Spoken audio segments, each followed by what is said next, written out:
যখন জিনদেরকে দিয়া মসজিদ বানাইতেছে, তো এমন সময় হযরত আজরাইল আলাইহিস সালাতু ওয়াস সালাম আইসা সালাম দিছে। সালাম দিয়া কয়, ওগো নবী, আপনারে নিবার আইছি। পয়গম্বর সুলাইমান কয়, নিবার আইছো ঠিক আছে, কিন্তু দেখো না মসজিদ বানাই। আমি যদি এখন চলে যাই তাইলে জিনেরা বড় দুষ্ট, তারা মসজিদ নির্মাণ কাজ সম্পন্ন করবে না। আল্লাহর একটু বইলা দেখি, আমারে কি একটু সময় দেওয়া যায় না? আল্লাহ তাআলার কাছে আরজি জানাইলেন, ওগো আল্লাহ, মসজিদ বানাইতেছি, জিনদেরকে দিয়া কাম করাইতেছি, জিনরা বড় দুষ্ট। আমি যদি এখন চলে যাই, মসজিদের কাম সম্পন্ন হবে না। আমারে কি একটু সময় আল্লাহ দেওয়া যায় না? বারবার করে আল্লাহ তাআলার কাছে পয়গম্বর আবেদন জানাইলে আল্লাহ বলেন, নবী না, সময় দেওয়া যাবে না। লিকুল্লি উম্মাতিন আজালুন ফাইযা জাআ আজালুহুম লা ইস্তাখিরুনা সাআতাও ওয়া লা ইস্তাকদিমুন। সকল প্রাণীর জন্য নির্ধারিত সময় আছে। নির্ধারিত সময় যদি চলে আসে, তারপরে তাকে একটা সেকেন্ডও সময় দেওয়া হয় না। ওগো নবী, আপনাকেও সময় দেওয়া যাবে না, কিন্তু আপনি যেহেতু নবী হইয়া আমার কাছে আবেদন করছেন, বেশি থেকে বেশি আপনার জন্য আমি এটা করতে পারি যে আপনি মইরা যাবেন, কিন্তু গড়ায়া মাটিতে পড়বেন না, লাঠির উপর ভর করে দাঁড়ায় থাকবেন। আর জিনারা মনে করবে আপনি জীবিত আছেন, আপনাকে দেখা দেখা তারা মসজিদ নির্মাণ কাজ শেষ করবে। নির্মাণ কাজ শেষ হওয়ার পরে আপনি গড়ায়া মাটিতে পড়ে যাবেন, তখন তারা টের পাবে নবী মারা গেছে। এর আগে তারা বুঝবে না। পয়গম্বর সুলাইমান আলাইহিস সালাতু ওয়াস সালাম লাঠির উপরে ভর করে দাঁড়ায় আছে।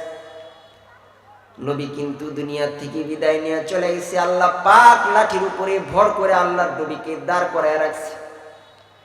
এদিক দিয়ে ওই পোকাকে বলে রাখছে, আয় পোকা, আস্তে আস্তে করে লাঠি খাইতে থাকবা, মসজিদ নির্মাণ করার কাজ শেষ হবে, তুমি লাঠি খায়াও শেষ করে ফেলাইবা। তাই হইছে, যিনারা মসজিদ নির্মাণ করা শেষ করলে হযরত পয়গম্বর সুলাইমান মাটিতে গড়া পড়ে গেছে। যিনারা দৌড়ে আসছে, কিরে নবী মাটিতে গড়ায়া পড়লো কেন? কাছে যায় দেখে নবী মারা গেছে, কিন্তু আজকে না, বরং কয়েকদিন আগে। আল্লাহ তাআলা নবীদেরকেও পর্যন্ত দুনিয়াতে থাকার সুযোগ দেন নাই। আপনার আমার নবী মুহাম্মদুর রাসূলুল্লাহকেও থাকার সুযোগ দেন নাই। পয়গম্বর মুসা আলাইহিস সালাতু ওয়াস সালাম জালিলে কদর একজন পয়গম্বরের নাম। ওয়া কাল্লামাল্লাহু মুসা তাকলিমা। আল্লাহর পয়গম্বর হযরতে মুসা আলাইহিস সালাতু ওয়াস সালাম আল্লাহ তাআলার সাথে গোপনে দূরে যায় কথা কইতেন। আল্লাহ তাআলার সাথে হযরতে মুসা আলাইহিস সালাতু ওয়াস সালামের এত সুন্দর সম্পর্ক যে আল্লাহর পয়গম্বর দূরে যায় আল্লাহ তাআলার সাথে সরাসরি কথা কয়। আল্লাহ পাকের সাথে সরাসরি কথা হয়। হযরত আজরাইল আলাইহিস সালাতু ওয়াস সালাম চলে আসছে, সালাম দিছে, আসসালামু আলাইকা ইয়া রাসূলুল্লাহ, নিবারাইছি আপনারে, চলেন যাইতে। পয়গম্বর মুসা আলাইহিস সালাতু ওয়াস সালাম জালালি তবিয়তে হুট করে খবর দেওয়ার কারণে পয়গম্বর মুসা আলাইহিস সালাতু ওয়াস সালাম আজরাইলকে একটা থাপড় মারছে। এত জোরে থাপড় মারছে যে চোখ বাইরে আসছে। আল্লাহর কাছে যায় কইতেছে, ও আল্লাহ, নবীর কাছে গেছিলাম, যা যখন বলছি আল্লাহ আপনারে নিয়ে যাইতে কইছে, কই কথাটা শোনার সাথে সাথে পয়গম্বর আমার গালের ভিতরে একটা থাপড় মারছে, চোখ বাইরে আসছে, লাগাই দেন। আল্লাহ তাআলা আজরাইল আলাইহিস সালাতু ওয়াস সালামের চোখ লাগাই দিলেন। বললেন, আপনি যান, যা আমার পয়গম্বর মুসাকে বলেন যে আপনি একটা পশমি জানোয়ারের উপরে হাত রাখবেন। পশমি জানোয়ার বলতে গরু ছাগল যাদের গায়ের ভিতরে পশম আছে, হাত রাখবেন, আপনার হাতের নিচে যতগুলা পশম পড়বে আল্লাহ তাআলা প্রত্যেকটা পশমের বিনিময়ে এক এক বছর করে হায়াত আপনার বাড়ায় দিবে। সুবহানাল্লাহ। এক একটা পশমের বিনিময়ে আল্লাহ পাক এক এক বছরের হায়াত দিবে। আজরাইল আলাইহিস সালাতু ওয়াস সালাম আয়েশা বলে, ও আল্লাহর নবী, আল্লাহ পাক বলছে আপনাকে একটা পশমি জানোয়ারের উপরে হাত রাখতে। আপনার হাতের নিচে যতগুলা পশম পড়বে আল্লাহ তাআলা প্রত্যেকটা পশমের বিনিময়ে আপনাকে এক এক বছরের হায়াত দান করবে। হযরতে কালিমুল্লাহ মুসা বলে, পশমের বিনিময়ে এক এক বছরের হায়াত পাইলাম, কয় তারপরে কি হবে? আজরাইল আলাইহিস সালাতু ওয়াস সালাম বলেন যে তারপরে আপনাকে মৃত্যুবরণ করতে হবে। হযরতে মুসা বলে, যদি মৃত্যুবরণ করতেই হয়, কয় তাহলে আর দেরি কেন, আমাকে আমার মাশুকের কাছে নিয়ে চলো। মরতে হবে সবাইকে। এই পৃথিবীতে কেউ স্থায়ী না। আমরা যারা আছি, ছিলাম না, এখন আছি, আবার আরেকদিন থাকবো না। যেই জমিতে আপনি চাষ করে খাইতেছেন, এই জমিতে এক সময় আপনার বাবায় চাষ করে খাইছে। এরকম আমরা অনেক আছি যেই ঘরে থাকতেছি, বাবার হাতে উঠানো ঘর। অনেকে আছি যেই খাটের উপরে শুয়ে আছি, সেই খাটে মা থাকতো, বাপ থাকতো। যে প্লেটের ভিতরে খাবার খাইতেছি, সেই প্লেটে আমার বাবাই খাইতো। প্লেটটা এখনো পড়ে আছে, খাটটা এখনো আছে, বাবার হাতের বানানো বাড়িটা এখনো আছে, কিন্তু বাবা নাই। এতিম বানায়া আপনাকে আমাকে চলে গেছে। এজন্যই বাবা একটু চিন্তা করা যে আমাকেও গুরুস্থানে যাইতে হবে, আপনাকে আমাকে যাইতে হবে, মা বোনদেরকেও যাইতে হবে। এরকম, ও মা, যেই ঘরের ভিতরে তুমি লাল টুকটুকে শাড়ি পয়রা ঢুকছো, ঢুকার সময় সবাই তোমার আদর করছে, শরবত খাওয়াইছে, মিষ্টি খাওয়াইছে। লাল টুকটুকে শাড়ি পয়রা তুমি নববধূ হয়ে তুমি ঘরে ঢুকছো, কত গহনা কত অলংকারে সুসজ্জিত হইয়া তুমি তোমার স্বামীর ঘরের ভিতরে ঢুকছো। এমন একটা দিন আসবে যেদিন তোমার গা থেকে সকল অলংকার খুলে নেওয়া হবে। সেদিন তোমাকে বিদায় দেওয়ার জন্য সবাই অস্থির হয়ে যাবে।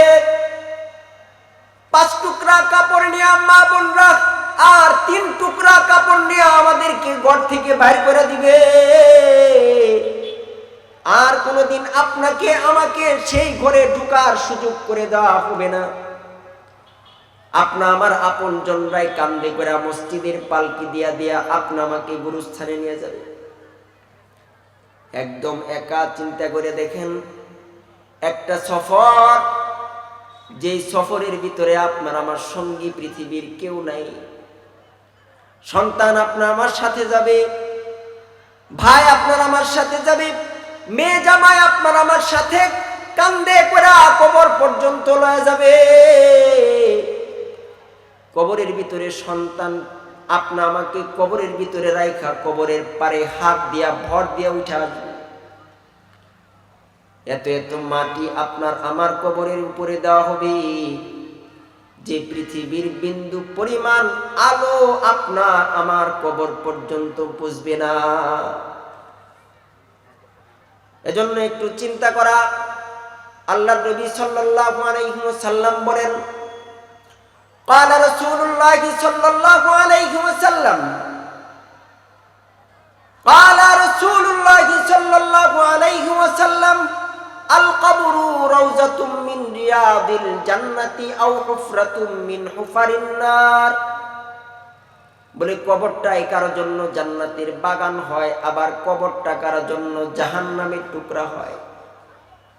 কিছু বান্দা আছে যাদের কবরটাই জান্নাত হয়, কিছু বান্দা আছে কবরের ভিতরে বৈশা বৈশা আল্লাহ পাকের জান্নাতি নিয়ামত ভোগ করতে থাকে। সুবহানাল্লাহি ওয়া বিহামদিহি। কয় কারা ওই বান্দাগুলা? কয় যারা নাকি কবরটা জান্নাত পায়।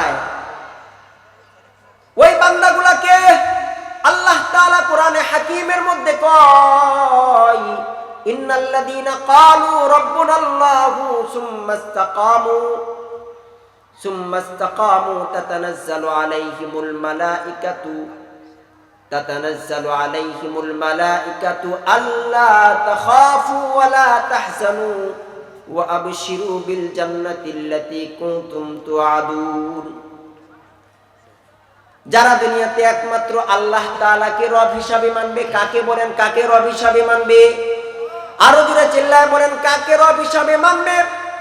আল্লাহ তাআলাকে যারা রব হিসাবে মানবে, এক আল্লাহ পাককে রব হিসাবে মানবে, দুনিয়াতে আল্লাহ পাকের সাথে কাউকে শরীক করবে না, কাউকে আল্লাহ রব্বুল আলামিনের সাথে শরীক করবে না। আল্লাহ পাককে রব হিসাবে মাইনা যদি কোনো মানুষ মৃত্যু পর্যন্ত যায়, আল্লাহ কোরআনে হাকিমের ভিতরে বলেন তাতানাজ্জালু আলাইহিমুল মালাইকা, কয় তাদের মৃত্যুর সময় আল্লাহর এক ঝাঁক রহমতের ফেরেশতা চলে আসে, বান্দা শিওরের কাছে আয়েশা বৈশা যায়, বৈশা বলে আল্লাহ তাখাফু ওয়া লা তাহজানু, আই বান্দা তুমি চিন্তা করতেছো, একা একা তুমি যাইতেছো, এমন একটা জায়গায় তুমি সফর করতেছো যে জায়গায় তোমার কেউ নাই, এমন একটা সফরে তুমি যাইতেছো যেই জায়গায় কোনো সাথী নাই, কোনো বাতি নাই, তুমি মনে হয় টেনশন করতেছো। খবরদার আল্লাহর বান্দা, তোমার টেনশন নাই, আমরা তোমাকে ইস্তিকবাল করার জন্য আসছি। আল্লাহ তাখাফু ওয়া লা তাহজানু, বিবি বাচ্চা আহাল পরিবার ছাইরা তুমি যাইতেছো, তোমার বুঝি টেনশন? না না, তোমার কোনো টেনশন নাই। নাহনু আউলিয়াউকুম ফিল হায়াতিদ দুনিয়াতি ওয়া ফিল আখিরাতি মা তাশতাহি আনফুসুকুম ওয়া লাকুম মা তাদউন নুজুলাম মিন গফুরির রহিম।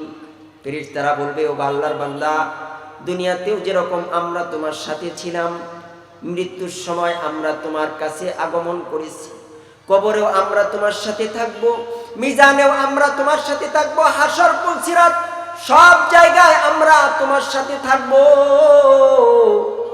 তোমাকে আল্লাহর জান্নাতে ঢুকানোর আগ পর্যন্ত কিন্তু আমরা তোমার পিছন ছাড়ব না। সুবহানাল্লাহি ওয়া বিহামদিহি। তাহলে আল্লাহ তাআলাকে যদি কেউ রব হিসাবে মানে, রব, এবং আল্লাহ পাকের সাথে যদি কেউ শিরক না করে, কয় তাহলে তাদের জন্য আরো খুশখবরি আছে, শিরক করা যাবে না। قال رسول الله صلى الله عليه وسلم قال رسول الله صلى الله عليه وسلم في حديث القدسي لو أتيتني بقراب الأرض خطايا ثم لقيتني لا تشرك بي شيئا, কয় আই তোমরা যদি আকাশ এবং জমিনের মধ্যবর্তী যতটুকুন ফাঁকা জায়গা আছে এতটুকুন জায়গা বরাবর গুনাহ লইয়াও যদি আমার কাছে আসো, কয় শর্ত হলো যদি আমার সাথে কাউকে শরীক না করো, লা তুশরিক বি শাইআ, আমার সাথে কাউকে শরীক করো নাই, শিরক করো নাই, লা আতাইতুকা বিকুরাবিকা মাগফিরাতান, কয় তাহলে তোমার জন্য আসমান জমিনের মাঝখানে ফাঁকা জায়গাটুকুন মাগফিরাত লইয়া আমি তোমার কাছে যাই। তুমি এত এত গুনাহ করলেও আমার সাথে যদি শরীক না করো রে বান্দা, আই বান্দা, তোমার জিন্দেগীর সব গুনাহগুলো আমি মাফ করে দেওয়ার জন্য প্রস্তুত থাকি।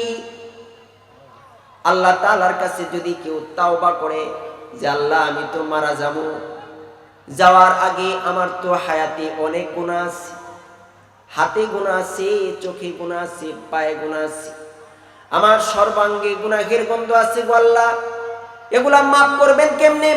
আল্লাহ কয় বেগুনাহ মাসুম হয়ে আমার কাছে আইবার চাও তাহলে আমার কাছে তওবা করো।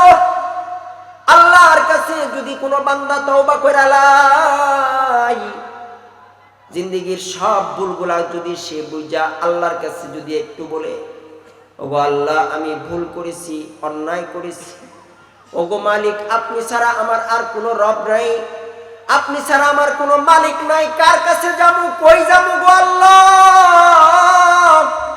যদি মাপ চাইতে পারে আল্লাহ তাআলা বান্দার হায়াতের সব গুনাহগুলোকে মাফ করে দিয়া বেগুনা মাসুম বানায় দেয়।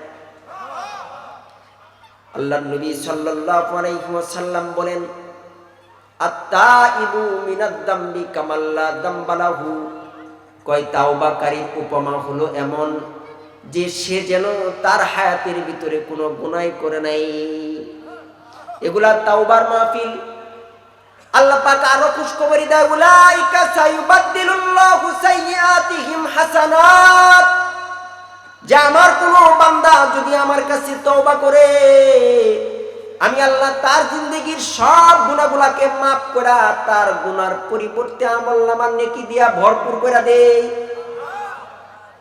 এজন্যই তাওবা করে যদি কোনো মানুষ যাইতে পারে 60 বছর 70 বছর 80 বছর গুনাহ করছো, আল্লাহ কয় আই বান্দা আসো, তোমাকে মাফ করতে আমার কারো পারমিশন নেওয়া লাগে না,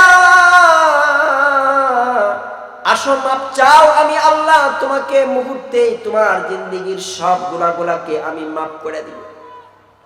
আল্লাহ তাআলা আমাদেরকে মুমিন বানাইছে, দাওলাতে ঈমান দান করছেন, যার বদৌলতে আল্লাহ চায় আই বান্দা পবিত্র হইয়া আমার কাছে আসো, আমার জান্নাত তোমার জন্য অপেক্ষা করতেছি। দুনিয়াতেও আল্লাহ পাক যেরকম আমাদের উপরে রহম করমওয়ালা, আখিরাতেও আল্লাহ তাআলা আমাদের উপরে করমওয়ালা রহমওয়ালা দয়াশীল। আখিরাতে তো এমনও হবে যে হাদিস শরীফের ভিতরে আসছে, আল্লাহর নবী সাল্লাল্লাহু আলাইহি ওয়াসাল্লাম বলেন, দুইজন পাপী যারা জাহান্নামের, যাদেরকে জাহান্নামের ফয়সালা হয়েছে, আল্লাহ পাক একজনকে বলবে যাও তোমার জন্য জাহান্নামের ফয়সালা হয়েছে, জাহান্নামে যাও। আল্লাহর বান্দা জাহান্নামের দিকে যাইতে থাকবে আর বারবার আল্লাহর দিকে চেহারা ঘোরাইতে থাকবে, যাইতে থাকবে আর বারবার আল্লাহর দিকে তাকাইতে থাকবে। আল্লাহ তাআলা বলবেন, বান্দা রে জাহান্নামে যাইতে বলছি, জাহান্নামে যাইবা, বারবার কেন আমার দিকে তাকাও? বান্দা বলবে, ওগো আল্লাহ, দুনিয়াতে তো আমি এরকম ধারণা করি নাই, দুনিয়াতে তো আমি ধারণা করছিলাম যে আমি গুনাহ করব, কিন্তু আমার রব আমাকে মাফ করে দিবে, ক্ষমা করে দিবে। ওগো আল্লাহ, আমার ধারণা ছিল আমি যদি আপনার সামনে ভুল স্বীকার করি আপনি আমারে মাফ করে দিবেন গো আল্লাহ। আল্লাহ পাক বান্দাকে ডাক দেয়া কবে, এদিকে আয়। কাছে আসলে মাথায় হাত দিয়া বলবে, বান্দারে তোর হাতের ভুলগুলা তুই বুঝতে পারছিস, এজন্য যা, আমি তোরে মাফ করে দিলাম। যাইতে নিছিলি জাহান্নামে, কিন্তু এখন যা, আমি আল্লাহ তোর জন্য ফয়সালা করে দিলাম আমার নিয়ামতওয়ালা জান্নাত। যা বান্দা, সরাসরি আমার নিয়ামতওয়ালা জান্নাতে ঢুকে যা। সুবহানাল্লাহ। আরেক বান্দাকে আল্লাহ পাক ডাক দিবে, ডাক দিয়া বলবি যা জাহান্নামের ভিতরে যা। আল্লাহর বান্দা জাহান্নামের দিকে যাইতে থাকবি, একটা বারো পিছনের দিক ফেরত তাকাবে না। আল্লাহ তাআলা বান্দা যখন একদম জাহান্নামের দ্বার প্রান্তে চলে যাবে, তখন আল্লাহ পাক ডাক দিয়া বলবে, কিরে বান্দা, জাহান্নামে যাইতে বলছি তোরে, তুই এমন ভাবে যাইতেছস লাগে জানি তুমি জান্নাতে যাইতেছ। আল্লাহর বান্দা বলবে যে না আল্লাহ, আপনি আমারে জাহান্নামে যাইতে বলছেন, আমি জানি, তারপরেও আমি জাহান্নামের দিকে দৌড়ায় যাইতেছি। কই কেন? বান্দা বলবে, আল্লাহ, দুনিয়াতে আপনার কোনো আদেশ আমি মানি নাই, দুনিয়াতে আপনি কত আদেশ আমারে করছেন, আমি অমান্য করছি। আজকে আপনি সরাসরি আমার সামনে দাঁড়ায় আমাকে একটা আদেশ করছেন, আজকেও যদি আমি এই আদেশটা না মানি তাহলে আমি কেমন আপনার গোলাম হইলাম? আল্লাহ বলবেন, বান্দারে আমার হুকুমের মূল্য তোমার বুঝে আসছে, আমার হুকুমের মূল্য তোমার বুঝে আসছে, সুতরাং যাও। আই বান্দা, কম আজ কম 10টা দুনিয়ার সমপরিমাণ একটা জান্নাতের মালিক আমি আল্লাহ তোমাকে বানায়া দিলাম। সুবহানাল্লাহ। এজন্যে গুনাহ সবার আছে, কিন্তু মৃত্যুবরণ করার আগে তাওবা করা। আল্লাহ পাক অনেক বড় বড় জালেম, অনেক বড় বড় পাপীকে আল্লাহ পাক মাফ করে দিয়েছে। আমি আর কি গুনাহ করছি? অনেক হত্যাকারী যারা মানুষ হত্যা করছে, তাও কয়টা? একটা দুইটা না, 100 মানুষ হত্যা করার পরে কেবল তওবা করার নিয়ত করছে যে তওবা করব, 99টা খুন করার পরে সেই লোকের বুঝা আসছে, কিরা আমি যে এত বড় অন্যায় করছি, 99টা খুন করলাম, একদিন তো আমার মরতে হবো, আল্লাহর কাছে যাইতে হবো, তো আমি যদি এখন তওবা করি আমার তওবা কবুল হবে কিনা। এলাকার এক মৌলবীর কাছে গেছে, হুজুরের কাছে গেছে, যা বলতেছে হুজুর খুন করছি 99টা, এখন বুঝা আসছে, তওবা করবার চাই, আল্লাহ তাআলা কি আমার তওবা কবুল করবে? মৌলবী সাহেব কয় 99টা খুন করছো, 99টা খুন করে আবার এখন তওবা করতে চাও না, তোমার আল্লাহ মাফ করবে না। তখন লোকে কয় মাফ যেহেতু করবেই না আল্লাহ পাক, তাহলে 99টা করছি, এদের মিলে 100 পোড়া করে আলাই।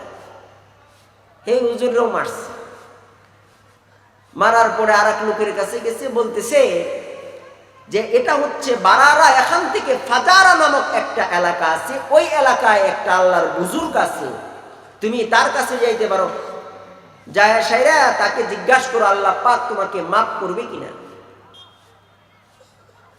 আল্লাহর বান্দা তওবা করার নিয়তে বাড়ি থেকে বের হয়ে গেছে, বুঝাচ্ছে যে আল্লাহর কাছে এমনি যায় আমি কেমনে মুখ দেখাবো, আমি যদি এখন মরে যাই, যদি আমার তওবা নসিব না হয়, আল্লাহ তাআলার কাছে আমি কেমনে চেহারা দেখাবো। এজন্য তাওবার নিয়ত করে বাড়ি থেকে বেরিয়েছে। তওবা কিন্তু এখনো করে নাই, কেবলমাত্র তওবার নিয়তে বাড়ি থেকে বাইর হইছি। যাইতেছে যাইতেছে মাঝ রাস্তায় হযরত আজরাইলের সাথে সাক্ষাৎ হয়ে গেছে গা। আল্লাহর বান্দাটা রাস্তায় মরে গেছে। মারা যাওয়ার সাথে সাথে দুই দল ফেরেশতা চলে আসছে, একদল রহমতের ফেরেশতা আর একদল আযাবের ফেরেশতা। দুই ফেরেশতা চলে আসছে, দুই গ্রুপ চলে আসছে।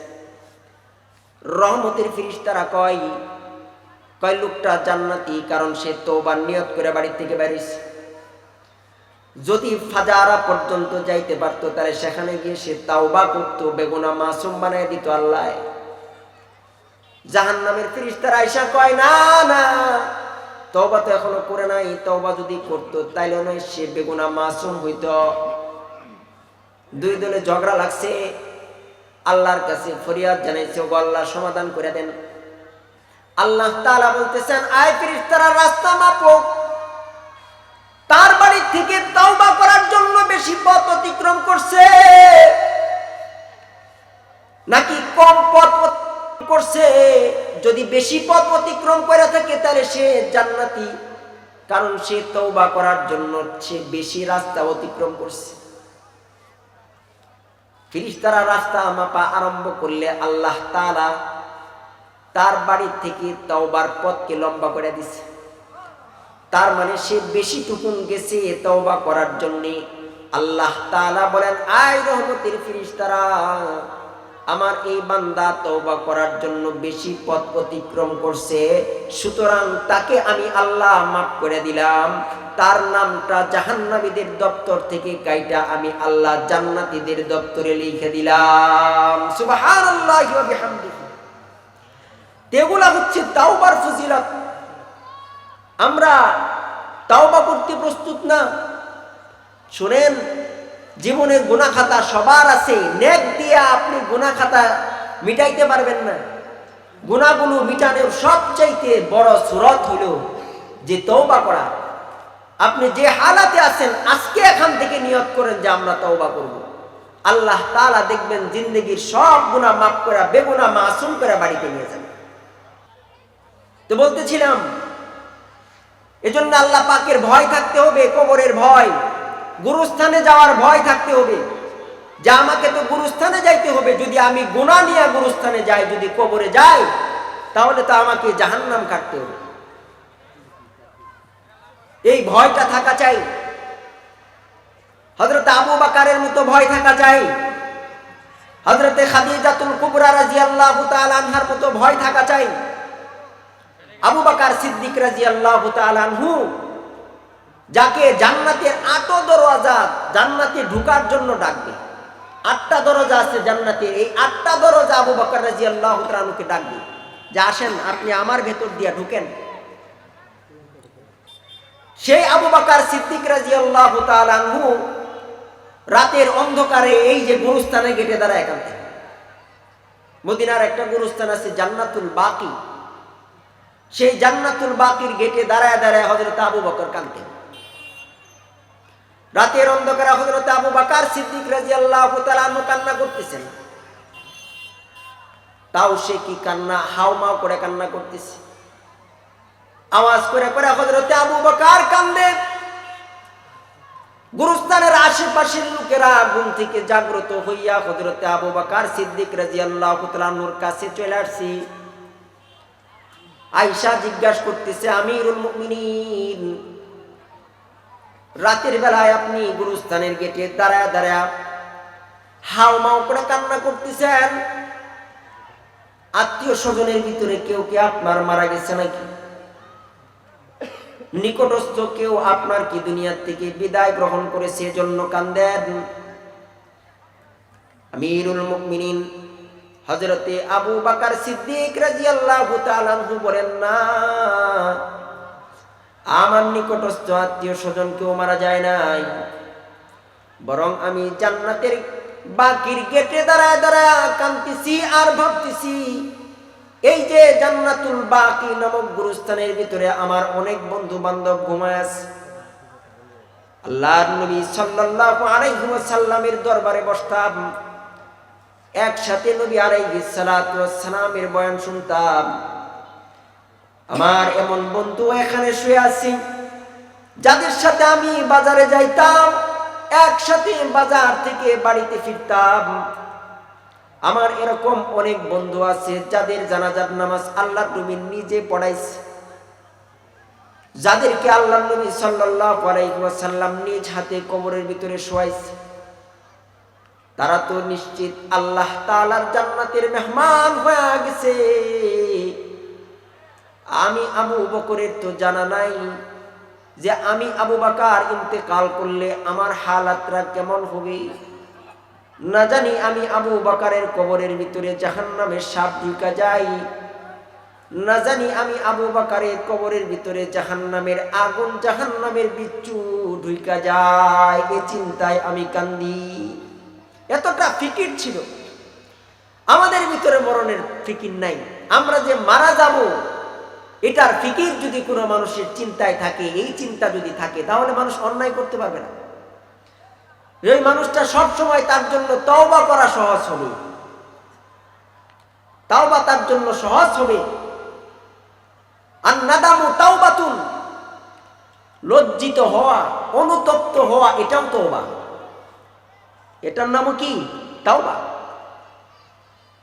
আজকের এই মাহফিল, আমাদের কিছু এলাকার লোক আছে, এই মাহফিলটা তাদের জন্য তওবা। কই কেমনে? আমাদের এই এলাকা আপনারা আগে থেকেই জানেন যে এই এলাকায় বাৎসরিক এখন যেরকম মাহফিল হইতেছে, একটা সময় গান বাজনা হইতো, একটা সময় কি হইতো? গান বাজনা হইতো, আমরা সবাই জানি। কিন্তু আমাদের এলাকার মুরব্বীরা, আল্লাহ তাআলা তাদেরকে নেক হায়াত দান করেন, সবাই বলেন আমিন। মুরব্বীরা এরকম সুন্দর উদ্যোগ নিছে যে না, আর কত, বয়স হয়ে গেছে তো, আর কত, এখন তো যাইতে হবে, এখন আমাদের তওবা করার দরকার। তওবার একটা বহিঃপ্রকাশ হচ্ছে এই মাহফিল। তিনারা নিজ উদ্যোগে, আমি দেখছি এইবার মাহফিলে আমাদের এলাকার বুড়া বুড়া মুরব্বী, দাড়ি পাকাওয়ালা মুরব্বীরা, এত হিম্মত আল্লাহ তাআলা তাদেরকে দান করছে। তারা এই কথা বলছে যে না, বাঁশ কালেকশন করার লাগলে বাঁশ কালেকশন করবো, চাউল কালেকশন করার লাগলে চাউল কালেকশন করবো। মাহফিল করেছেন, মাহফিল করেছেন। যুবকরা তারা শ্রম দিছে, বাড়িতে বাড়িতে গিয়ে চাউল কালেকশন করছে, বাড়িতে বাড়িতে গিয়ে বাঁশ কালেকশন করছে, দৌড়ায় দৌড়ায় মানুষের কাছ থেকে টাকা পয়সাগুলো মিলজিল করে এরকম সুন্দর একটা দ্বীনি মজমা, কোরআন এবং হাদিসের আলোচনার মাহফিল, জান্নাতি টুকরা বাগান তারা উপহার দিছে। আল্লাহ তাআলা সকলের মেহনতকে কবুল করেন, সকলে বলেন আমিন। এটা তাওবা, এটা তাদের জন্য তওবা, আমাদের জন্য তাওবা। এটা আমাদের এলাকার জন্য খুশনসিব। আগে দেখা গেছে বাবা ছেলে মিলে একসাথে গান দেখছে, এখন দেখা যায় বাবা ছেলে একসাথে বসে ওয়াজ শুনতেছে, কোরআনের আলোচনা শুনতেছে। আলহামদুলিল্লাহ, আল্লাহ তাআলা যেন এই ধারাবাহিকতা ঠিক রাখেন। আপনাদের কাছে দোয়া চাই। আমাদের এলাকার যে মুরব্বিয়ান আমরা আছেন, তাদের সহযোগিতা, যুবকদের সহযোগিতা, কিশোর যারা আছে সবাই স্বতঃস্ফূর্তভাবে মেহনত করছেন। বিশেষ করে আজকের মাহফিলের সম্মানিত সভাপতি এই এলাকার কৃতি সন্তান আপনাদের পরিচিত মরহুম আব্দুল মজিদ মাস্টার রহমতুল্লাহ আলাইহির সুযোগ্য সন্তান হযরতুল আল্লাহ হযরত মাওলানা মুফতি বাকিবিল্লাহ সাহেব দামাত বারকাতুহুল আলিয়া, তিনি সভাপতির আসন গ্রহণ করেছেন। আমরা তিনাকে ধন্যবাদ জানাই। শুধু ঢাকা থেকে তিনি সময় দিয়ে আপনাদের এই মাহফিলে অংশগ্রহণ করার জন্য তিনি আসছেন।